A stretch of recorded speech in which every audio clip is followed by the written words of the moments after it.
Maraming nalilito kung paano magparami ng manok. Gagamitan lang ba ng feeds? Tapos mangingitlog at magkakasisiw na or gagamitan ba ng tandang? Kahit tahop lang, okay lang basta may tandang.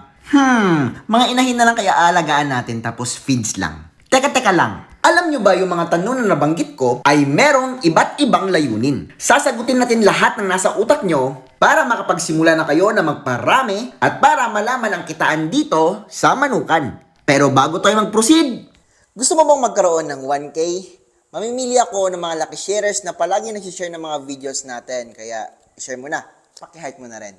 Natural sa inahin na mangitlog kahit wala itong tandang. Ang mga nakikita nyong walang mga roosters na manukan ay nagpuproduce ng pangkonsumong itlog. Yun ang tinatawag na table eggs. Ibig sabihin, kung may kinaan ka na itlog kanina, table eggs yon. Itong kinukuha ko naman ngayon sa pugad ay produksyon ng inahin na may tandang. Ito naman ang itlog na nilalagay sa incubator na kung tawagin ay fertile eggs. Ibig sabihin, ang dalawang klaseng produksyon na yon ay may kanya-kanyang layunin. Ang itlog mula sa inahin na kumakain lang ng layer feeds ay pangkonsumo. Ang presyo ng table eggs per tray ay nasa 250 pesos hanggang 450 pesos, depende sa nagbebenta. Kinukonsumong itlog dahil walang similya. Ang itlog naman na pinuproduce ng inahin na may tandang ay ang tanging itlog na magkakaroon ng sisiw. Ha? Ibig sabihin hindi pwedeng kainin ng fertile eggs? Ang sagot, pwedeng kainin ng fertile eggs. Kapag hindi pa kasi isinalang yung fertile eggs sa incubator, hindi pa lalabas yung similya. Ibig sabihin kapag kinain mo yung fertile eggs, invisible pa yung similya doon. Ang presyuhan ng fertile eggs per tray ay umaabot ng 500 pesos hanggang 1,000 pesos, depende sa breeders. Dahil every businessman may sari-sariling presyo. Alam nyo ba na ang fertile eggs din ay pwede maging table eggs? Ang pag-iimbak kasi ng fertile eggs ay hanggang 5 to 7 days lang. After that, ilo-load na siya sa incubator. Ang pag-iimbak kasi ng itlog below 7 days tapos ilo-load sa incubator ay nagkakaroon ng magandang outcome. Mas lesser sa 7 days na pag-iimbak, mas maganda ang fertility at hatching rate nito. Kapag walang buyer ang fertile eggs mo or punong-puno na yung incubator mo, after 7 days, pwede mo nang ibenta for table eggs. Kaya para sa akin, mas maganda ang inahin na may tandang. Dual purpose, kumbaga. Sa oras na 6:30 AM dito sa manukan namin, ganito na po yung pangyayari. Pumipila na po yung ibang inahin papunta sa pugad. Dito sa manukan ko, konti lang yung pugad kahit marami akong inahin. Ang mga manok kasi natin ay may ugaling silosa. Kung saan mangingitlog ang isa, doon din mangingitlog ang iba. Malalaman mo kung mangingitlog na yung manok dahil pumuputak-putak-tak ito.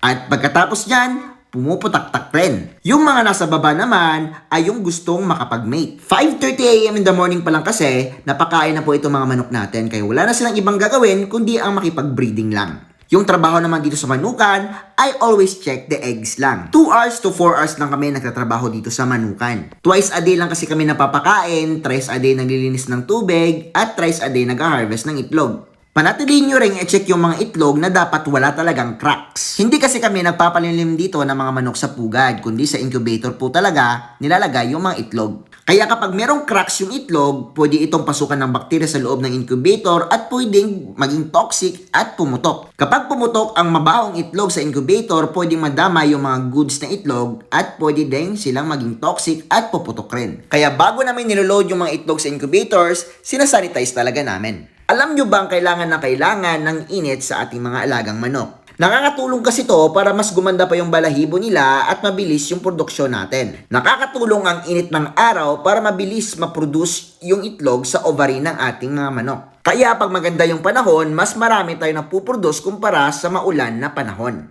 Kaka-harvest ko lang dito sa pugad ng mga Black Australorp, may nangingitlog na naman. Ang Black Australorp natin ay dual purpose din. Pwede itong gawing karne, pwede ding egg producer.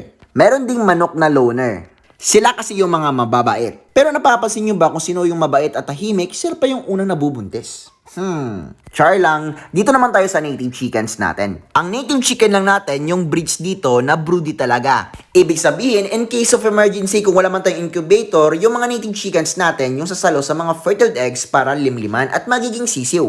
Pero alam nyo ba na kapag naglimlim yung isang manok, hindi na po sila mangingitlog. Maglilimlim sila for 21 to 23 days hanggang mapisa yung kanilang mga sisiw. Babantayan naman nila yung kanilang mga sisiw for 1 month to 2 months. Ibig sabihin, kapag nagpapalimlim kayo, 3 months mawawala yung inyong manok at 3 months wala kayong produksyon. Pero kapag sa incubator, tuloy-tuloy po yung ligaya, tuloy-tuloy yung harvest, tuloy-tuloy yung pag-load sa incubator, tuloy-tuloy yung pag-harvest ng sisiw, tuloy-tuloy yung pera. May kamahalan lang ang incubator. Tapos kahit ano pang ganda ng incubator mo, kung hindi ka marunong mag-calibrate, useless pa rin. About sa calibration ng incubator, may video tayo about dyan, complete guide yon.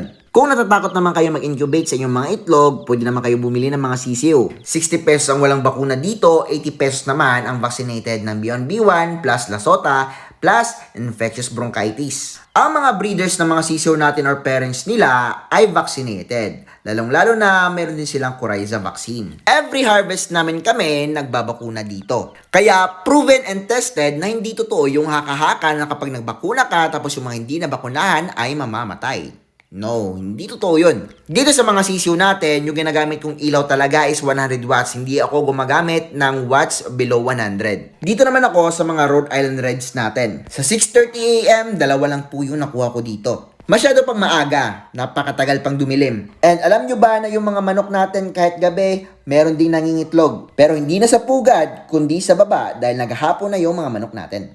Gumagamit din po pala ako ng mga vitamins dito sa ating mga alagang breeders. Yung vitamins na ginagamit ko, Intenso Plus, tsaka King's Vita Plus, para po mas mapaganda yung may kakalabas ng kanilang mga sisiw. Kapag ano kasi yung ibibigay natin sa mga manok natin, talagang ibabalik nila with quality production. Pwede naman hindi araw-araw maglagay ng vitamins kung magastos talaga. Pwede kahit 2 to 3 times a week lang.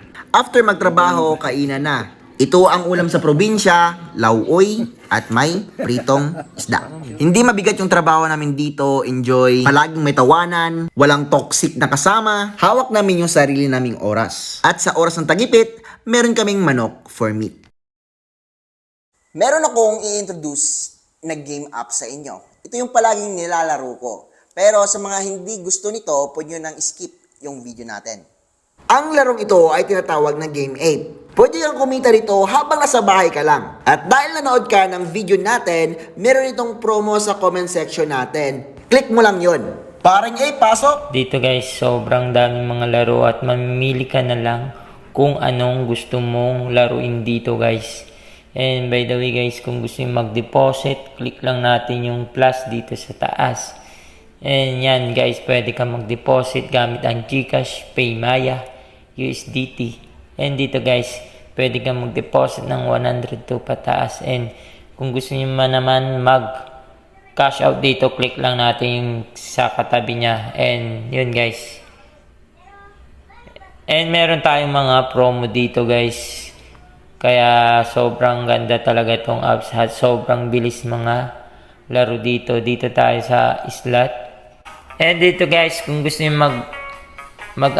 maglaro, dito pwede kang tumaya ng 1 piso and 1,000 pesos. Tayo tayo ng 5 pesos dito. Spin lang tayo dito guys, mga par. Yan guys.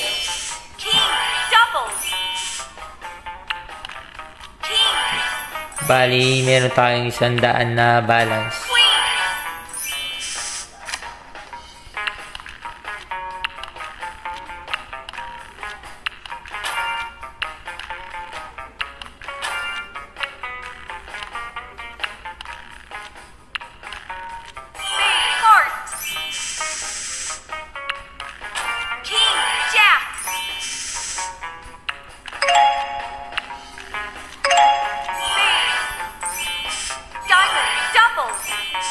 Heart, triple, queen, jack, 5 times, lucky, 5 180 pesos guys.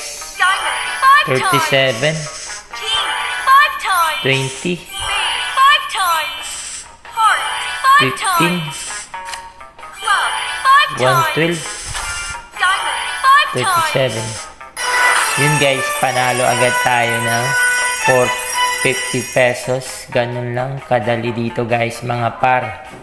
Yun mga par, kita nyo naman panalo tayo ng 528 pesos. 100 lang yung puunan natin dito at sobrang bilis lang manalo dito. Kung gusto mo dito guys, click mo na yung link ko sa description, then mag-register ka na.